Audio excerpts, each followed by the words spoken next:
Exchange, Michelle Dickens, she's the Managing Director of TPN, joins me now for a look at the new property transfer duties in South Africa. Michelle, thanks so much. Property duty transfers, maybe just remind us what the changes are, what happened before and what's been changed. It's been a while since the Minister Nhlanhla spoke about those changes. So the property transfer duty is a tax levied on the purchase of a property.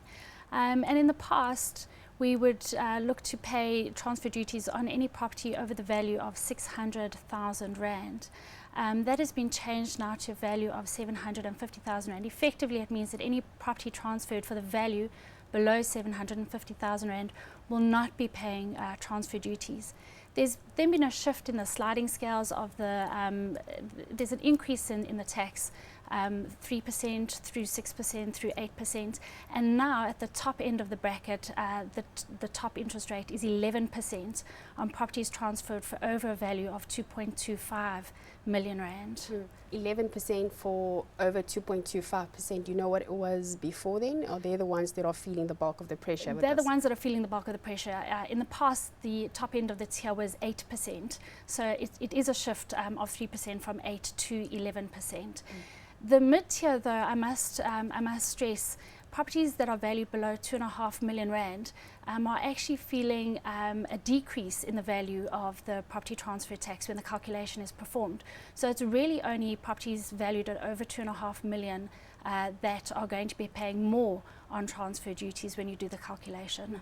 When you look at the property market, houses that are below, at 750 and below, how big is that market?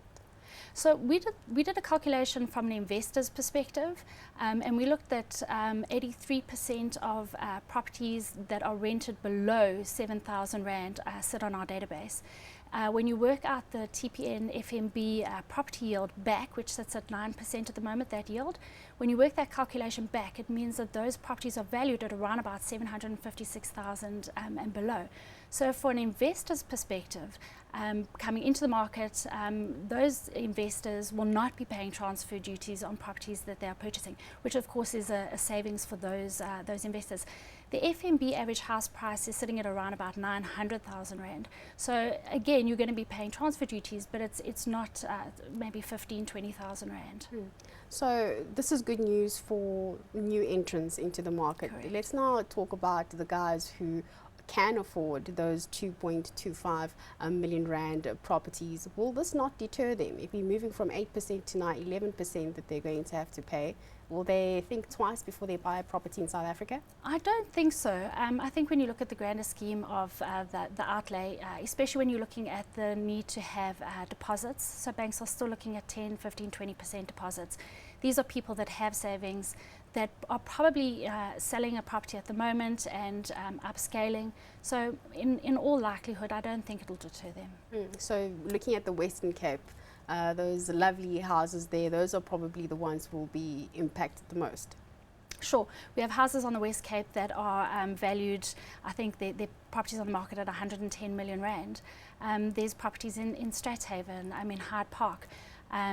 I honestly don't believe that it's going to deter them from purchasing or have an impact on the property prices in terms of what's on the market. The real estate market, have they welcomed this? I think that for new entrants, I think the majority of sales are in the low end of the market, and there's definitely a cost saving there. So absolutely, I do believe that the real estate market has welcomed it. Let's just go back to the new entrants here. So if you are just over, or before, if it was about 750,000, you said the threshold was 600,000.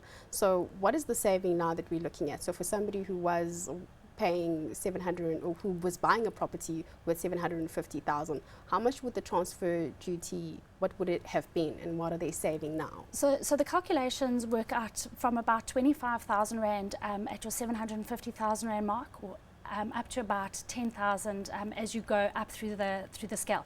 So as your properties are increasing in value, the saving is decreasing, but it starts at around about 25,000 Rand.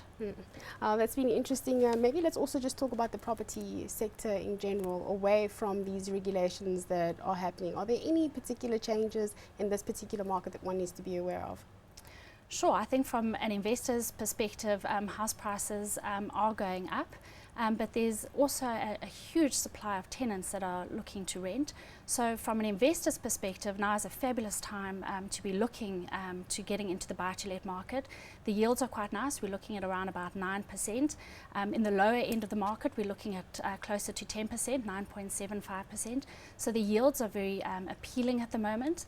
Some of the factors to consider, though, are your costs. So when you're looking at things like your municipal costs, your increase in electricity tariffs, those are the type of costs, the levy costs on certain complexes, the